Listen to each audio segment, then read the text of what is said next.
I'm thank you, I'm a Chiraga.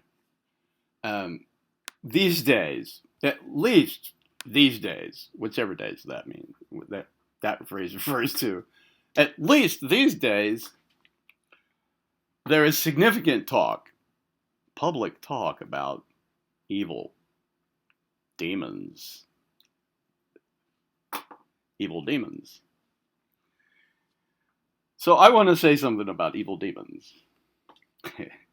and and even there's also talk about Satanists, black magic, magicians. So I want to say something about all that. At this point in the involvement of my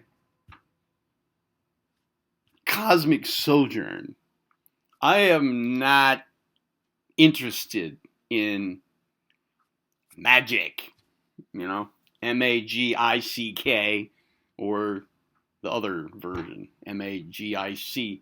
Mental alchemy, personal alchemy, yeah. Personal evolvement, yeah. But, high order magic, or whatever you want to call it. No, not really.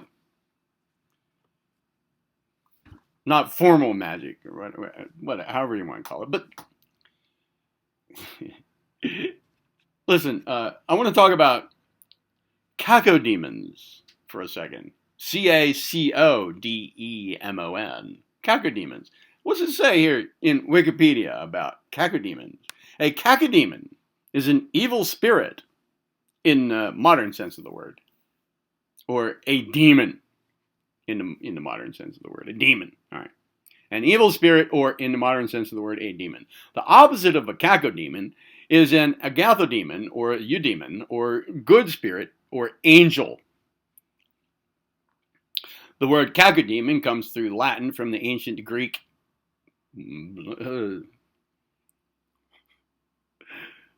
meaning an evil spirit, whereas daimon, D-A-I-M-O-N, would be a neutral spirit in Greek, and a cacodemon would be a good spirit. In psychology, cacodemoniac is a form of insanity in which the patient believes that they are possessed by an evil spirit. All right.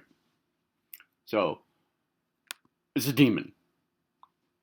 A cacodemon is a demon. All right. So, now I want to just read you a short selection from a bit of writing by Benjamin Rowe, R-O-W-E, copyright 1992. Therefore, I'm not going to read you much of this because it's not public domain. It's a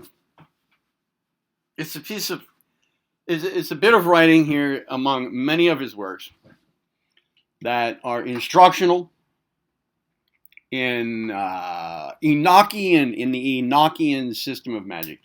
This is from his Enochian temples, invoking the cacodemons with the temple.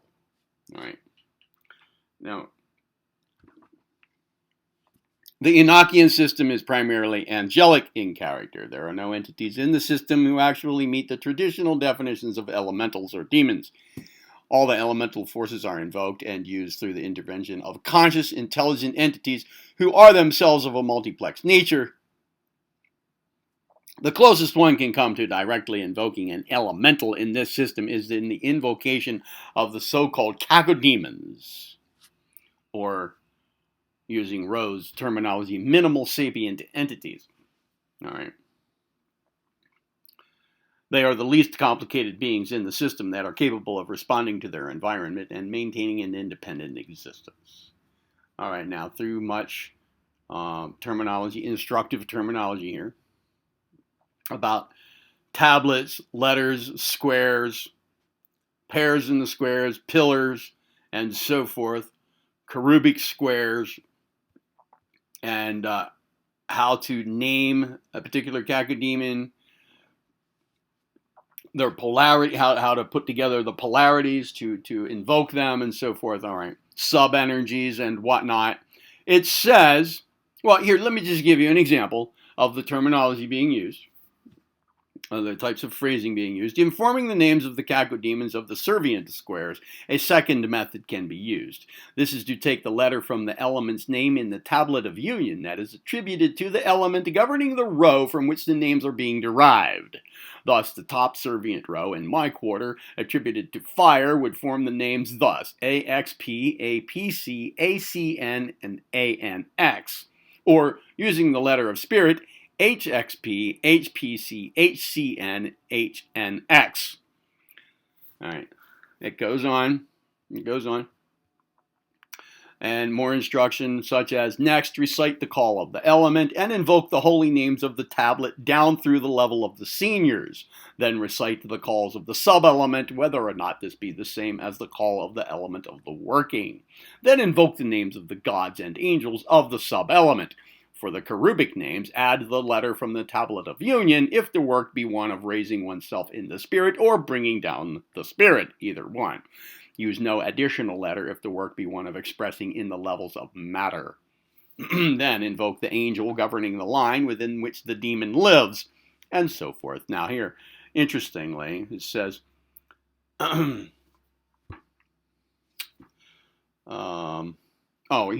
here's something interesting. For works of an internal nature to strengthen or counter some aspect of the personality, a glyph or visual symbol embodying the desired outcome should be prepared ahead of time in the imagination and rehearsed until it can be held in the mind with ease. So there we do see the importance of the development of the imagination or visualization in the practice of magic. It's important no matter what we're doing in life, you see? Alright, so anyway, when the demon is evoked to visible appearance in the astral temple, he appears above the altar from which his forces come. Often one of the strands of the light fountain will straighten and he will appear out of it. He is bound to the altar both by his own origins and by the light of the central square of the Sephirotic cross of the quarter, which is directly above his head. Now, be advised, and here's the interesting part to me, Be advised that the demons may do their work in a manner that is offensive to community standards of conduct, folks. The demons may do their work in a manner that is offensive to community standards of conduct. The magician should not allow himself to become emotionally involved through such offense. He must always consider himself to be superior to such creatures and to consider that it is doing his will within the limits of its abilities. For example, Allie, are you listening to this? Yes? Yes, okay. A cacodemon might choose to transfer his three aspects to the symbol of the work by spitting on it, then copulating with it, and then defecating on it. Think not that it intends any disrespect by this. Well, Allie, I was just thinking here to myself. Duh! I mean, why would I take any disrespect in that? That's always how I go about getting my girlfriends, right? Isn't that how I found you? Right. The 3-step process. It's, as we all know, as all men know, it's the 3-step process to getting a girlfriend. Yeah. Or getting her to come home with you, right? Yeah. Exactly. Of course! We all know that. Yeah. Thank you, Allie. All right.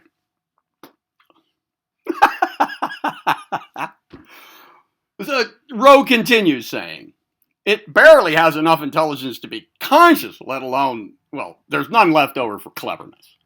So think of it thus, that as a particularly stupid animal, which must be dealt with firmly, but without trying to change its instinctive nature.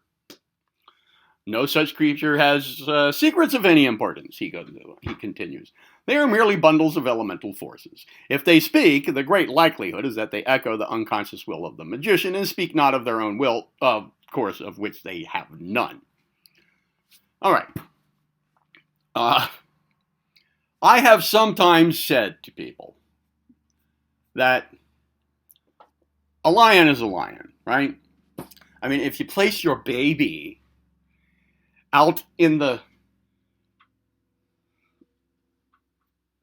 place where a lion is known to be walking around at night, and then you find that your baby was, chewed up by the lion, should you blame the lion? Allie, should you blame the lion? No, because the lion does what the lion does, right? Yeah. It's nature to do that. Yeah. Okay, so if somebody kind of like either intentionally or unintentionally opens the door for some kind of cacodemoniacal influence, all right? I mean, should it say that demon, that cacodemon, whatever, was being bad if it messes with him? If it attaches itself, if it takes possession, let's say, of the human being, should we say that it was being evil? No. Shouldn't we say that the lion was being a bad lion? No? Well then, could it just be the case that demons act the way demons act? Yeah, a demon is a demon. It just does what it does. And if it happens to screw with people, that's just what it does. Is it evil? No. It's not something we actually want. We would hope, but maybe we should just leave them alone. Yeah? Okay. Allie said just leave them alone.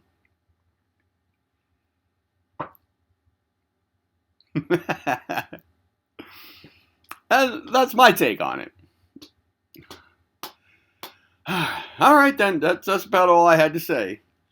A demon will do what a demon will do. Whether it's evil, I guess is, if we want to call it that, fine. And if we want to say that a lion that, walked off with a human infant because it was hungry, not the infant, but, well, maybe the infant was hungry too. But I doubt that the infant is going to eat the lion. Well, we probably would not say, unless we're kind of ignorant, that the lion is being a really bad lion. No, it's being a lion. Don't, feed it your hand. My view of demons, even though I talk about evil here, I talk about, when I'm talking bad, negatively or kind of assertively about the activities of certain kinds of people, psychopaths, predator, parasitic, pedophilic power lizards on this planet doing the things that they do in association with astral entities and the like. I'm not saying that those entities are bad or evil. I'm talking about the things the people are doing with them. All right. That's it. I'm Tharanku. I'm a dragon. Be well.